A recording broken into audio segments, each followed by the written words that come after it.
Ungrateful woman kicked out her black adoptive father. But he was hiding $5 million. The slam of the front door shook the walls.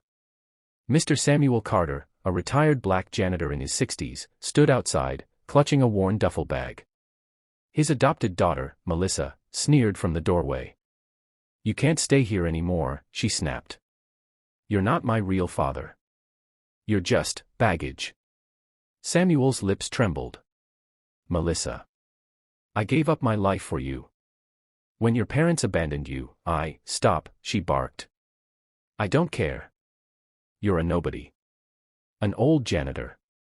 And I'm done pretending you're family." With a final shove, she pushed the bag into his chest and slammed the door. The neighbors watched. Whispers spread like fire. Melissa laughed it off, telling them she was, finally free of the burden. She threw parties in the very house Samuel had bought with years of sweat and sacrifice. To her, he was just the help. But Melissa had no idea, Samuel wasn't just a janitor. For decades, he had lived quietly, investing every penny, saving diligently. Behind the facade of poverty, he had amassed $5 million. He never flaunted it because his dream was simple, to give Melissa a future he never had. Weeks later, Samuel's death shook the neighborhood. At the funeral, only a handful came. Melissa barely cried. She only thought about what she might inherit. Her chance came at the will reading. The lawyer's office was packed, not just Melissa, but Samuel's old co-workers, neighbors, even people he once helped in secret. Melissa sat front row, smug and impatient. The lawyer cleared his throat. "Mr. Carter has left behind an estate worth over $5 million. Gasps filled the room. Melissa's smirk widened. Finally, she whispered. But the lawyer wasn't finished. "He has made his wishes very clear. The money will not go to Melissa Carter." The room erupted. Melissa jumped up. "What? I'm his daughter." The lawyer read aloud, "Melissa, you were my greatest blessing, but also my greatest heartbreak.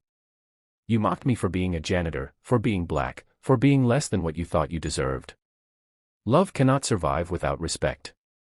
Therefore, not a single dollar will go to you." The lawyer continued, voice firm. "Instead, the entire estate will fund scholarships for underprivileged black children, those who remind me of the boy I once was, the ones who still believe in sacrifice, education, and dignity." The crowd turned to Melissa. Neighbors whispered, "She threw him out.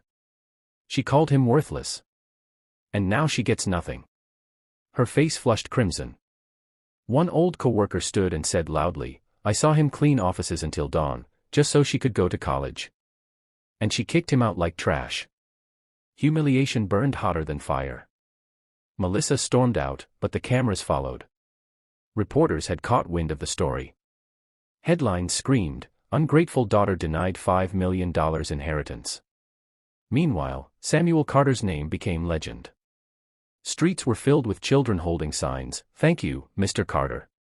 His story spread nationwide, the janitor who had secretly been a millionaire, who gave everything to a daughter who gave him nothing, and in the end chose to lift an entire generation instead. Melissa lost not only her inheritance, but her reputation, her friends, and the respect of everyone around her. She was left with nothing but regret, while Samuel's name lived on as a symbol of sacrifice and love. She had kicked him out for being just a janitor. But the world now knew the truth. Samuel Carter was far richer than she could ever dream, in money, in heart, and in legacy. And Melissa. She would carry the shame forever.